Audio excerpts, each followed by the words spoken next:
Thanks for joining us at Into the Weeds. We are going to talk today. I think it's going to be a fairly short talk because we only have one thing we really want to talk about. I know that there are some plates that we've kind of left spinning with regards to immigration, the CHIPS Act, the tariffs, all that kind of stuff, and we do want to revisit that stuff. But the pressing issue right now, I think everyone would agree, is what's going on in Iran and the U.S. involvement in that conflict.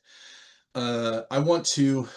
We haven't. Phil and I haven't talked about this at all yet. So I would like. I would like you to kick it. By the way, everybody, notice how handsome Phil's shirt is. Look at that. That's a great. That's a great shirt. Uh, I'd like to hear. I'd like to hear your point of view on this because I'm really interested because I know that you are. Well, just go ahead. Let's hear. Thank you for the kind words on my shirt. Um, it will come as a surprise to no one that I'm not a fan of Donald Trump. Um, Let me just get something out of the way because the student had asked me this right before we logged on, and I wanted to make sure this is clear. I keep hearing people talk about how what the decision to bomb Iran was unconstitutional. Mm. And historically speaking, that's just simply not accurate. Presidents have always reserved from themselves the right to go ahead and respond to imminent threats. Um, and even though Congress has at times attempted to curtail the powers of presidents to use military force um, without consulting Congress, um, uh, every president, at least from Roosevelt on, has claimed the right to do that. And in 1974, the War Powers Act was passed, in which Congress sought to limit the president's power. This was after Congress realized that Richard Nixon was bombing Cambodia and Laos, and Congress knew nothing about it. So they passed this thing called the War Powers Act. Every president since the War Powers Act has said it's unconstitutional. For example, I'm fairly certain, although I've never seen a quote by it, that Senator Obama thought the War Powers Act was constitutional. President Obama, same guy, didn't think it was constitutional and didn't feel compelled or restrained by it at all. So I don't think there's a question here about whether or not presidents are constrained by the Constitution to react to imminent threats, right? And so I don't think you can call this an unconstitutional use of military power. I don't even think you can call it an um, unprecedented. I mean, maybe in the size of the bombs that were dropped, but outside of that, not really. So, Quick go ahead. question. So my understanding is that Congress declares war. The president does not declare Correct. war, right? Correct. And my thing is, if you're dropping 30,000 bombs on somebody, you're declaring war. I feel like he declared war on Iran. Is there some kind of gray area there? Is there something that I'm not really? There's more gray area than black and white area. So the So thing about what is a formal declaration of war? When is it necessary and when is it not? okay, so when so the last as I'm sure, well, we have some younger people. When was the last time we declared war, Jim? Oh boy. World War II. Yeah, I Not don't Korea, not Korea, not not Vietnam, Vietnam, not not Afghanistan. Iraq, not Afghanistan. Now Iraq was so Iraq was not a formal declaration of war, is No, what you're saying. that, What that was was that that was based on what's called the AUMF authorization to use military force. uh Congress has a variety of ways in which they can approve the use of military force. So going into Afghanistan after 9/11, they passed the authorization to use military force. Um, that was the Congress's way of approving um, the use of military force. The thing about declaring war is that when you declare war, um, it's more than just saying, "Hey, we're going to war against a country." It gives the presidents all kinds of additional authority, so that they can commandeer factories to produce Right. things. I mean, it empowers presidents to do a great deal more legally, and so Congress is very reluctant Hmm. um, to declare war because declare war basically puts the entire country on a war footing. Right. Right. We bombed, three instant nuclear installations in Iran. I don't know about your life, but other than watching a little bit more TV, Hmm. um, nothing really changed. Nothing really Right. changed in the homeland. Right. Declaring war is a much bigger and much different thing.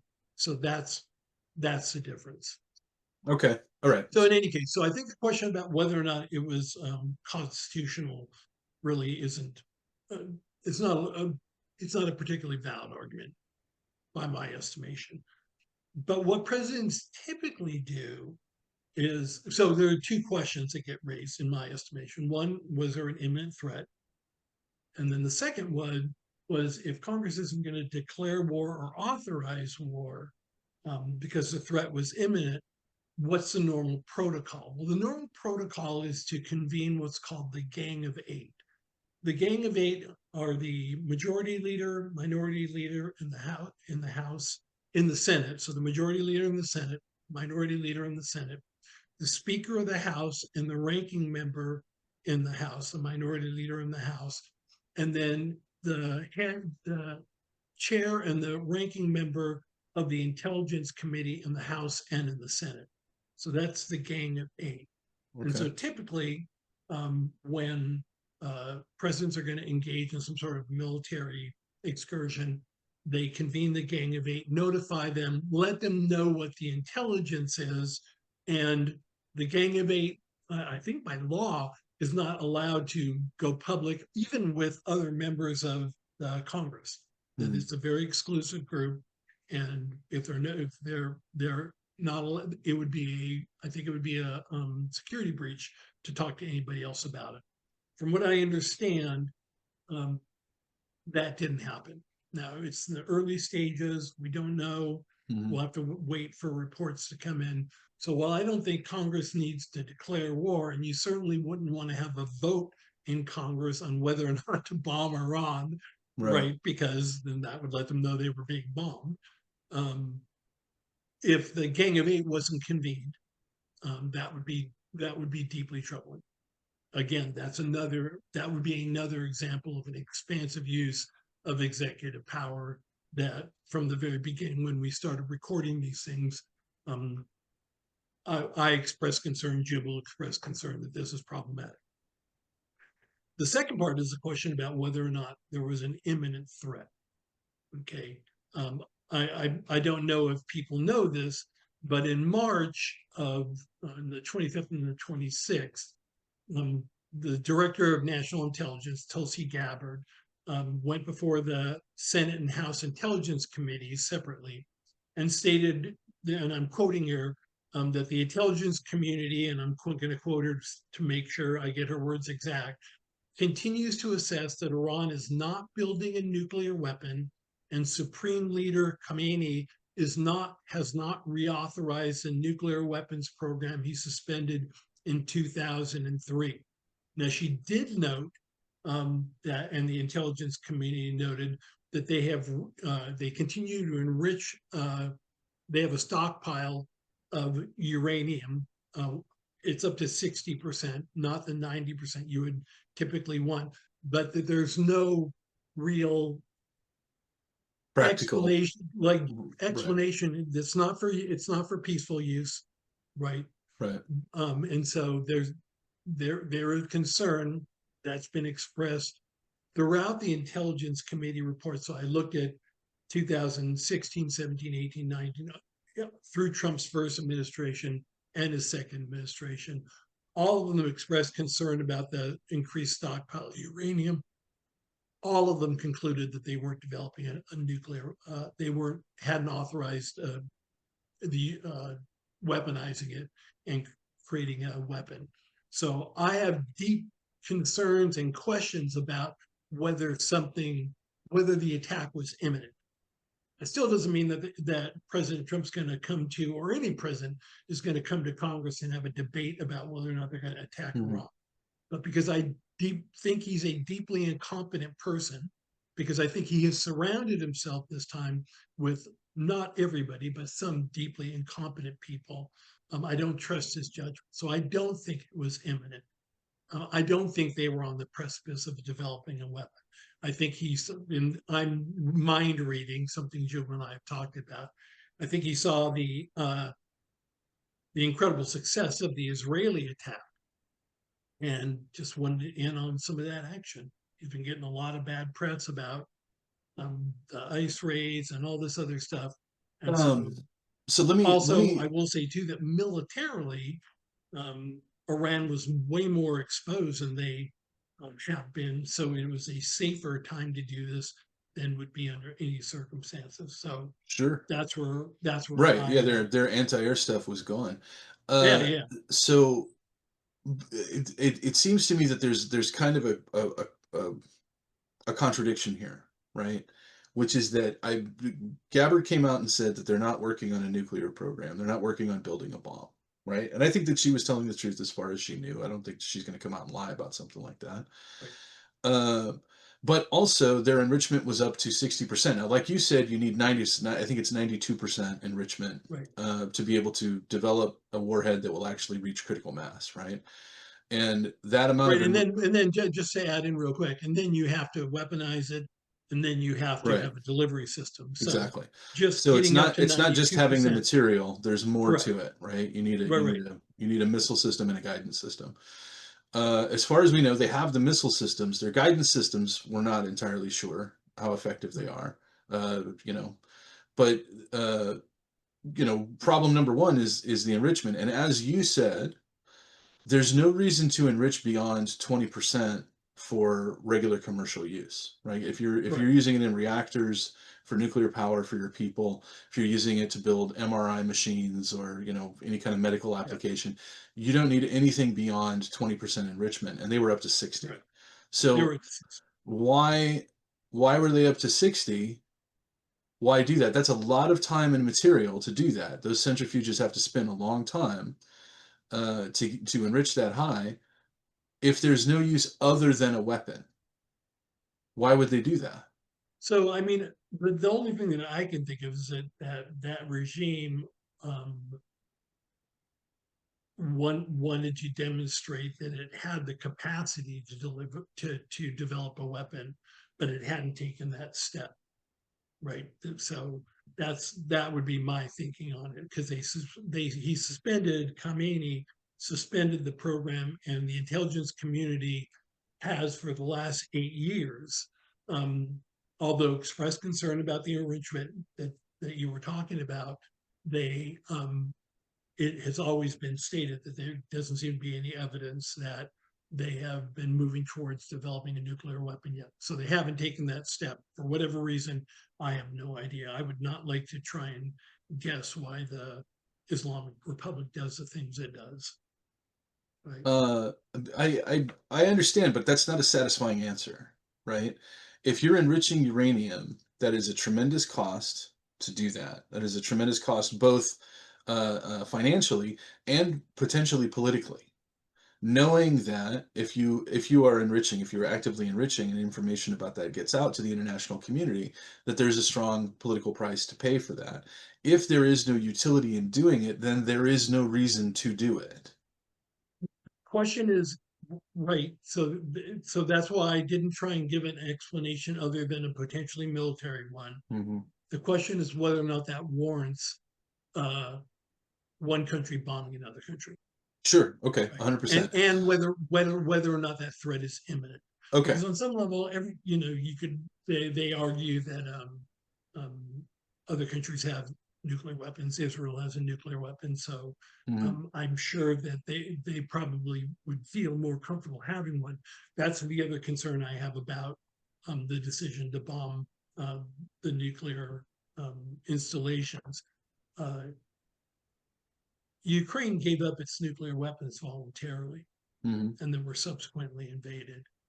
Um, uh, was it Libya? Libya gave up its nuclear program, Ambitions. dismantled it, Right. and Sure. then was bombed, Hmm. and Gaddafi killed.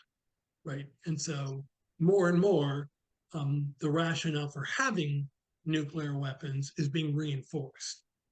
And I worry about that, the implications of that, what they are. I'm also terribly worried about the implications of what happens. I know Donald Trump has gone back and forth on whether or not we are trying to affect a regime change in Iran. Um, I would hope that everybody, that we had all learned our lesson, that Mhm. just because you get rid of a bad person doesn't mean the next person's going to be better. Sure, sure. I Um, agree with that, yeah. and I don't, I'm with Gabbard on that. I also have an allergy to regime change wars. Right, I'm not interested in that. And I do think that this event, that bombing Fort Al and the other sites, was was categorically different than marching in troops and tanks. Right, Oh, I mean, yeah, yeah. very, Right. very different. Um, my thinking is, my gut tells me that Mossad had better intelligence than us on this issue, because they've got people inside and we really don't. That that seems to Right. be the common wisdom. At least that's what people are. That's what the talking heads are saying. That Mossad, their intelligence capacity, especially when dealing with Iran, is an order of magnitude more reliable than ours is, and that makes sense because Iran is Israel's sworn enemy, right? Of their own choice. Iran has said that their goal is to eradicate Israel. So my gut tells me that this all kind of falls into place if Mossad discovers that Iran is much closer to a nuclear weapon than anybody had thought, reports that to the United States, which contradicts the intelligence that we had up until that point, and motivates us to action. I think that that's what will come out over time. That there was It would be deeply troubling to me if Israel had that kind of information, because I don't disagree with your assessment of their intelligence capabilities. We're not bad either.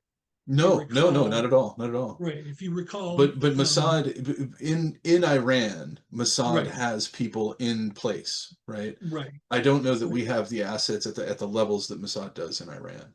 we're right. It would be deeply troubling to me, and I think other people too, if Israel had knowledge of this and they weren't sharing it with our intelligence community.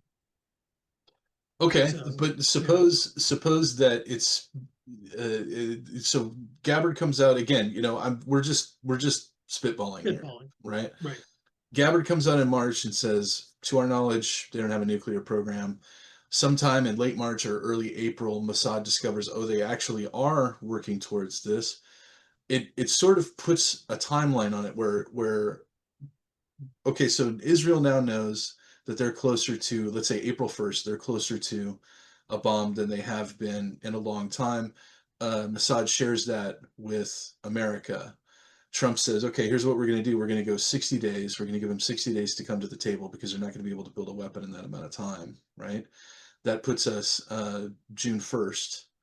And if they don't come to the table, then then he basically takes the leash off Israel. I don't care for that analogy, but you know what I mean. He basically gives Right, the right. green light. He gives the green light to Israel and says, "Go ahead. Day 61, they haven't come. They haven't decided to make a deal. Go ahead and hit them hard, and let's see what shakes loose." That happens for a week, and then again, Trump says, "Look, let's let's make a deal, right? We'll give you 2 weeks to make a deal." Iran comes out and says, "We're not interested in making a deal. We're never going to give up our nuclear weapons program." Okay, 3 days later, he hits Fort Al. Uh, I will be very surprised if that's the turn of it, if that's the way it came down. I don't think it's in keeping with Trump and the way he thinks and what he does. So when he was asked by a reporter about Gabbard's comments, he says, "I don't mhm, believe her." okay. Okay, which means I don't believe the intelligence community. So if somebody who is competent and rational, the way they would handle that is if they became aware of information that Is that what he said? from I don't believe her. Is that the way yes, that he is? did. That's his exact phrasing. You want to pause and I'll go ahead and find it Sure. for you? Yeah. Let's pause and find.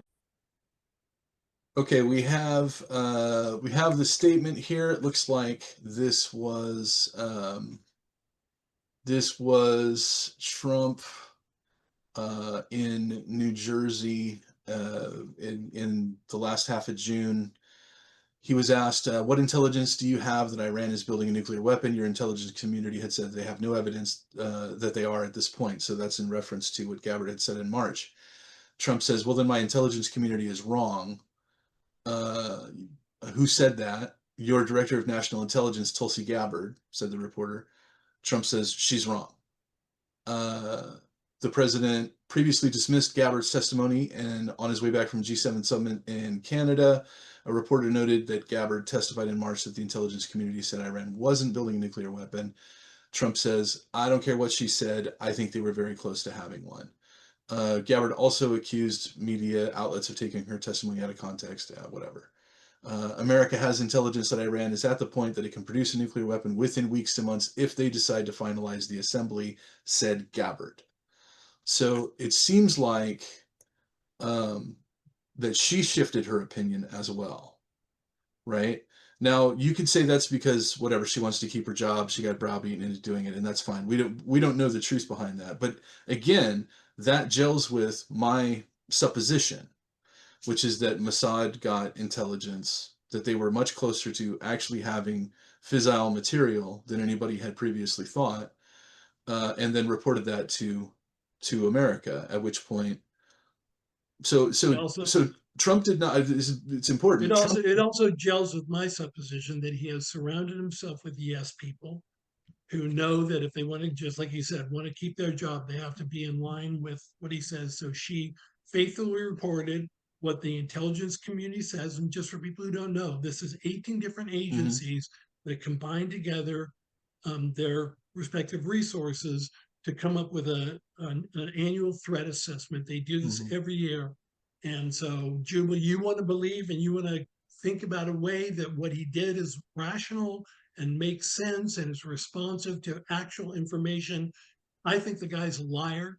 I Mhm. think he surrounded himself with yes men. I think he saw a very successful attack by Iran and he wanted in because he wanted a distraction. I see. That's my take on it. And So she fell in line just like they all fall in line if they want to keep their jobs. okay. So it's for the viewer to make the determination then as Right. to what explanation makes more sense. If Gabbard was operating off of a month or 2 months old intelligence in March, so you're talking back at the beginning of the year, she puts together this threat assessment, says no, Iran is not working on a bomb, but Mossad comes out and says, oh yeah, actually they are. Here's the intel. It's convincing. That's enough to get Trump on board and to change Gabbard's mind. Okay, the question with the Keep in intelligence mind, community. I want to make something very very clear though. You said that Trump said he didn't believe Tulsi Gabbard, and that's not what he said, Well, right. No, no. right? What you reported, what you corrected it. Right? He said no, she was wrong at that time. Now that's certainly possible. Our intelligence services have been wrong. Right. We could But point like out some pretty whoppers, some pretty big whoppers, some pretty big mistakes that our intelligence community has made. and So oftentimes they're wrong. Sometimes they're wrong because they're pressured to produce a certain result. okay, so was Like, she pressured to find that well, I Iran think was that not that's. building a bomb, or that they I think were? that I think she was reporting what the intelligence community said, and that's why I went back and looked at the annual threat assessments through Trump's first administration and through the second administration and through Mhm, Biden's administration, and it's pretty consistent all the way through. They're not developing a weapon, but there's mhm. concern about how much they've stockpiled, like sort of the 60% all the way through. Now, Right. suddenly, Israel launches attack, and supposedly Mossad has information. If let's work on the idea that your supposition is correct. When they said they had the intelligence, they had intelligence. Who did they show that intelligence to? Did they show it to Donald Trump, or did they show it to intelligence analysts who are um, capable of evaluating the credibility of information? That's what I want to know. Who knew that? If the Intelligence Committee itself, if the Gang of Eight wasn't informed, right? I want to know why. If there's a flaw in our intelligence gathering, Sure. what has been done to rectify that? So I would say I agree with you. First of all, we don't know that the Gang of Eight didn't meet. So let's not From jump to conclusions, right? from the reporting that I've seen, both Jeffries and Schumer said that they had not been briefed. They Okay, would be part. okay. They would be part of the Gang of Eight. Okay, well then I'll believe them. So the Gang of Eight never met, so we can say that with certainty. Yeah, So that means that um, either Trump was just willfully disregarding the rules and protocols, or that there was something that happened that was immediate. And again, that folds into what that Israel was so uh, um, interested in striking Iran as quickly as possible. At day 61, right? Trump said, let's give him 60 days. Day 61, Israel throws the kitchen sink at him, right? So that says to me that there's something going on there. There's some reason for that, right? It's not just that Israel wants to test out its bombs. It's that there's an underlying motivator. There's some sort of cause for Israel to want to do that. And I don't see it that way at all. I understand, but that's the reason you don't see it that way is because you think Trump is just incompetent across the board, and I get that. That's your, you can feel that way. Right. I don't feel that way.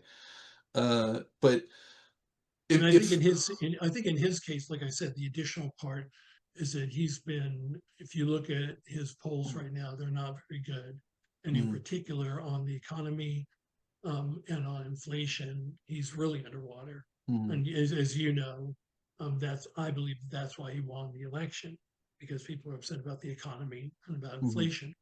Um, I think he's getting a lot of pushback in terms of immigration and the way ICE is conducting their things. So he's underwater and a lot of things. I think he's about even on immigration right now, but certainly not popular in what he's doing. And this mm.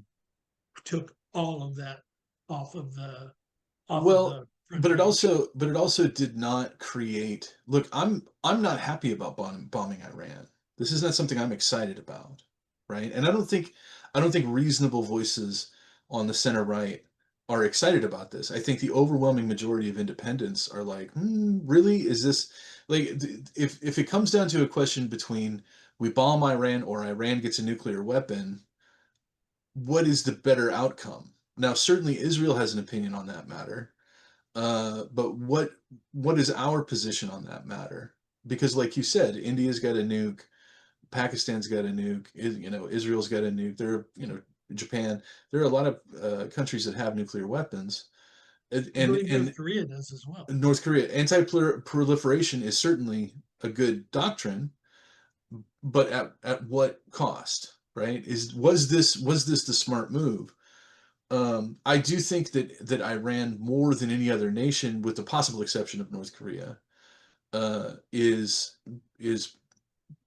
absolutely open about their intent to want to use a nuclear weapon. At least that's their messaging.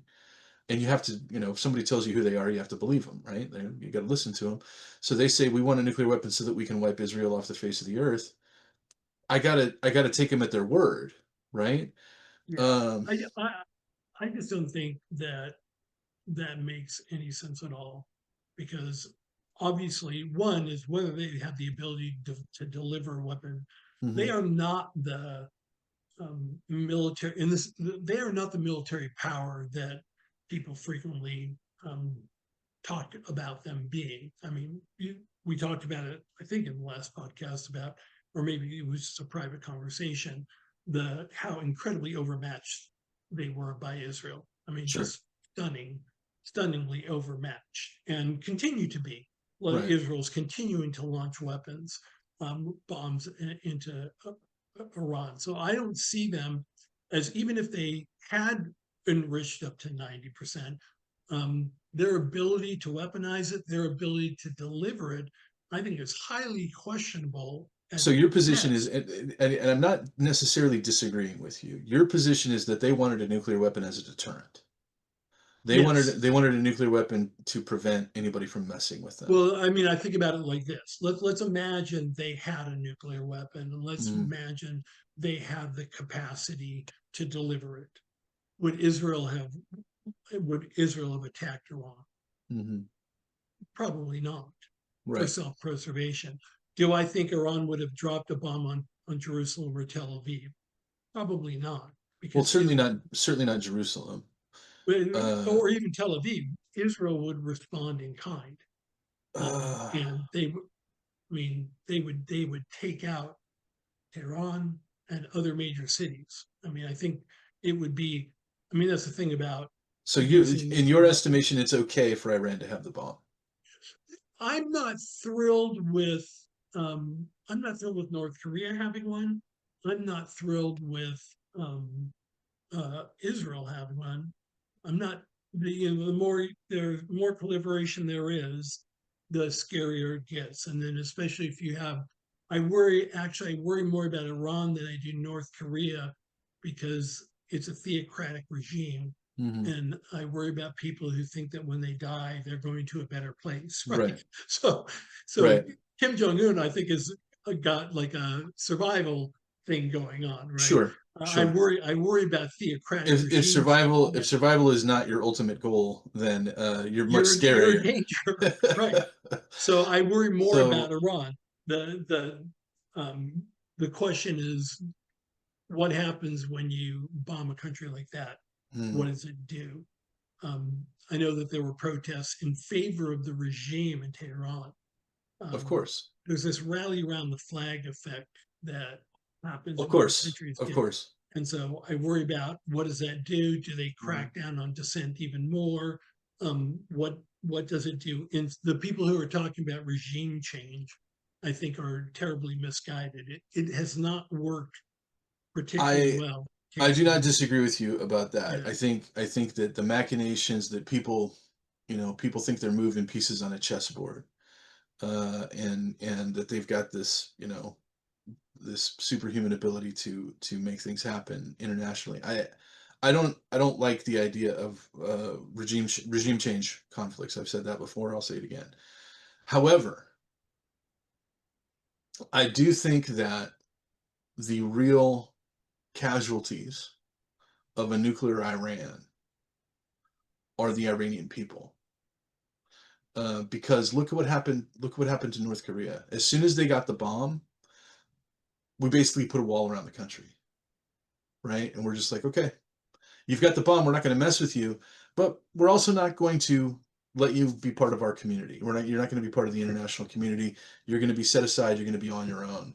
but China Uh, continues to deal with them. Russia continues to deal with mhm. them, Sure. and North Korea kind of built a wall around itself. Anyways, it's a In a very sense, insular, in a right? It's a sense, very insular.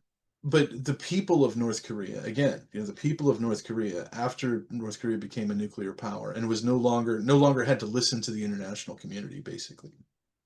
It You can say they walled themselves off. Fine, Yeah, that it wasn't our effort, it was theirs. But the people who live in North Korea are the casualties. These are people who live every day in a thoroughly autocratic hell, right. right? Where there is no escape, there is no opportunity, there is no equality, there is nothing other than servility to the supreme leader. And I feel Right. like that's the same thing that would happen in Iran.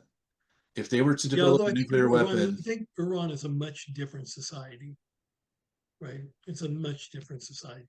I don't know. If you've Not got, nearly as insular. but if they already are kind of cordoned off, clearly trade wise from much of the world. A nuclear weapon just basically means, okay, now you are completely on your own, and that means the people of Iran are facing an existence very similar to the people of North Korea. Yeah, My I the don't know that I agree. I don't know about the parallel, but once again, the same thing. Iran continues to have relations with Russia. They Mhm, continue to have relations with China as mhm. well. I mean, it's sort of this. Sure. Sure, but Interesting little club. that's not, as far as trade is concerned, if your goal is commerce, which seems to be, the best thing to found your society around as far as quality of life, standard of living, um, you're cordoned off from Europe, you're cordoned off from the West, basically, which puts you at a severe disadvantage trade-wise. And having a nuclear weapon would just exacerbate that, in my estimation.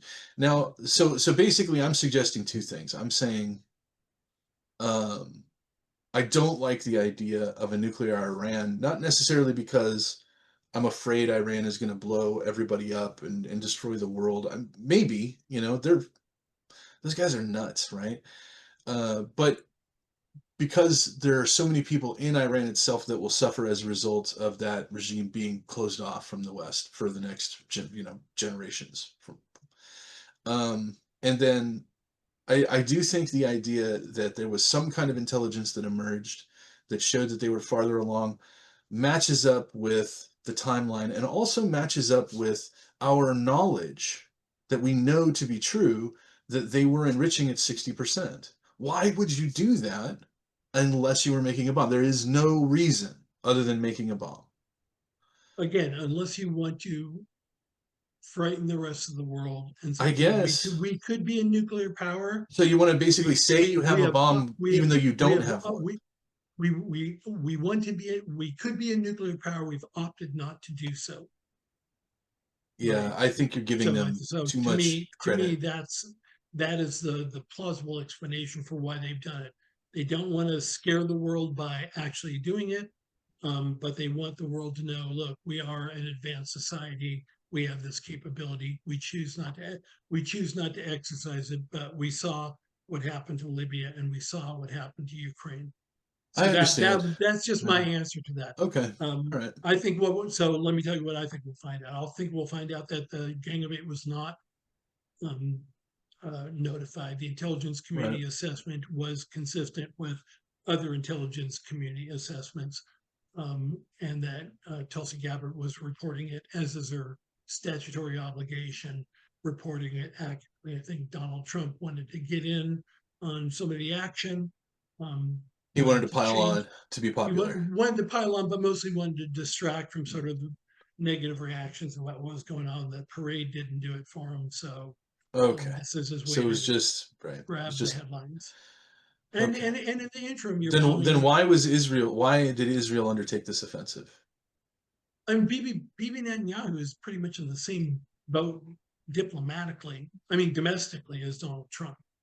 He's under legal threat, So right? Netanyahu and Trump got together and said, "Hey, let's go to war with Iran because it'll help us be more popular." Actually, if I had to guess, and now we're getting farther and farther speculation, I think Netanyahu lured Trump into this. I see. Okay. Yeah. I mean, he's not a Well, hard guy. He's not a hard guy to figure out. it is up to the He's viewer to he's decide, easily to he is flattered I very guess. easily. He says Mm, nice things about Kim Jong Un. He says nice things about Vladimir Putin. mhm. Um, and everybody knows how to deal with them. The same way you deal with a petulant eighth grader. No offense to eighth graders. Um, that's so I think he was basically drawn into this by Netanyahu, who said, "Hey, Okay. look, man, we really need to get to these weapons. We need to get to them, but we don't have it. But you do, sir. You do. You have those big 30,000 pound bombs. So we're helpless. We need your help. We need your help. Mhm. You're the big strong guy. You do it." And Donald Trump was like, "Fuck yeah, I'll do it." Okay. I do trust, by the way, the chairman of the Joint Chiefs I of don't even know Staff, what to say to that. General Kane, General Uh-huh. Kane. I do trust him. Okay. So So I think he was, and I think he was given an order by the president to do this, whether he thought it was wise or not, necessary or not. That's not so his if decision. Iran during the 60 days before Israel led the airstrike, if Iran had come to the table and made a deal and agreed to give up their nuclear program, this never would have happened. If in the 2 weeks after this air campaign began, when Donald Trump said, 2 weeks, we'll talk again, be ready to dismantle your nuclear program. If Iran had said anything other than, screw you, we're going to keep our nuclear program forever, this wouldn't have happened. But you're saying it would have, it There would have was no happened. way that there was no way that Iran was going to voluntarily give up their nuclear program, period. Anybody who thought they would has like no understanding of the way Their, countries work. not their entire nuclear program, but their enrichment program. There's no way they were going to do that. No country is ever going to be coerced by another country to doing something like giving up. They argued that they have the right to go ahead and enrich uranium as a sovereign country. There's no way under threat from Donald Trump that they were going to do that.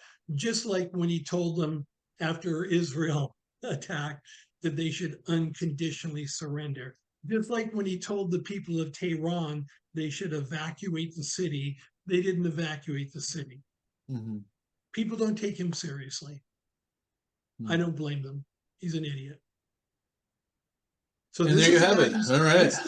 This is the guy who said, I'll just remind everybody, he said on day one he would win the war in Gaza. It's not over. He said on day one, he would end the war in Ukraine. He didn't. And if you go look at his inaugural speech before this term, he said, we can measure our success not only by the wars we end, because he was going to end those 2 wars, not only by the wars we end, but the wars that we don't ever start.